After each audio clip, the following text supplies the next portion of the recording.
మాజీ ముఖ్యమంత్రి నీది ఏం లేదు తప్పు తమ్మి, అందరు ముఖ్యమంత్రి ఆయననే అనుకుంటున్నారు.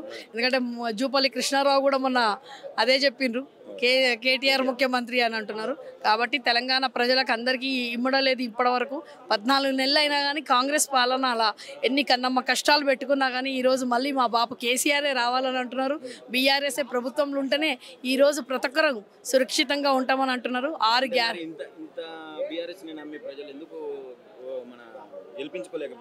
గెలిపించుకోవాలి అంటే అన్ని జూటా మాటలు చెప్పిండు కదా ప్రజలను. ఇప్పుడు బాప కేసీఆర్ 2000 ఇస్తా అన్నాడు, వీళ్ళు 4000 ఇస్తా అన్నారు. ఆడవాళ్ళకు 2500 ఇస్తా అన్నారు, 18 సంవత్సరాలు దాటిన స్కూటీలు ఇస్తా అన్నారు అంటారు కదా. రైతు బంధు, రైతు బీమా అన్ని 2 ఎక్కువ ఇస్తా అన్నారు. ఎవరికైనా కానీ బాపు ఇచ్చేదానికైనా 2 ఎక్కువ ఇస్తున్నారు కదా. ఒకసారి మార్పు అంటారు కదా, ఆ మార్పు చూసిర్రు. ఆ మార్పు మంచిగా లేదు కాబట్టి 14 నెలల్లో మళ్ళీ మా బాపు కేసీఆర్ రావాలంటున్నారు కదా. మళ్ళీ బాపు కేసీఆర్ వస్తేనే మళ్ళీ మేము సురక్షితంగా ఉంటాము. హైడ్రా తీసుకొచ్చిండు, లగచర్య రైతుల పని అయితే అంటున్నారు కదా. కేసులు పక్కకు పెట్టి వాళ్ళని ఒక టెర్రరిస్టు లాగా తీసుకొని పోయారు.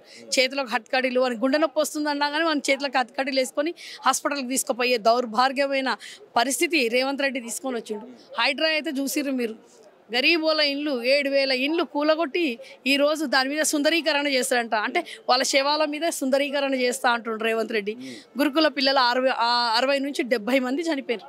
విషపూరితమైన ఆహారం తినుకుంటా 70 మంది 80 మంది చనిపోయారు. ఇప్పుడు వాళ్ళకి ఏదీ లేదు, గురుకులాలు బంద్ చేసే పరిస్థితి వచ్చింది.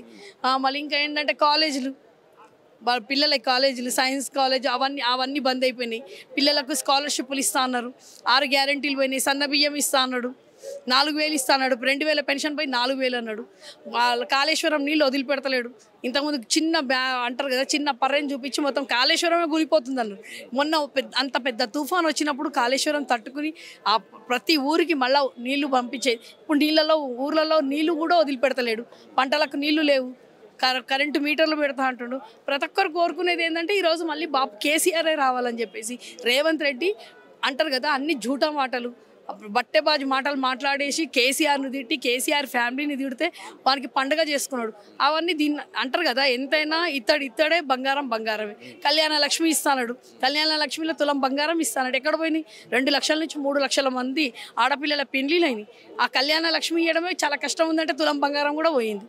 ఇవన్నీ వదిలిపెట్టేది ఏం లేదు అంటారు కదా. ఉన్న భూములు వాళ్ళ రైతుల భూములు వాళ్ళు ఇయ్యమంటే కూడా కొట్టి గుంజుకునే పరిస్థితికి తీసుకొని వచ్చిండు. ఈరోజు ప్రతి ఒక్కరు క్షణం భయపడుకుంటా రేవంత్ రెడ్డి పాలనలో ఉన్నారు.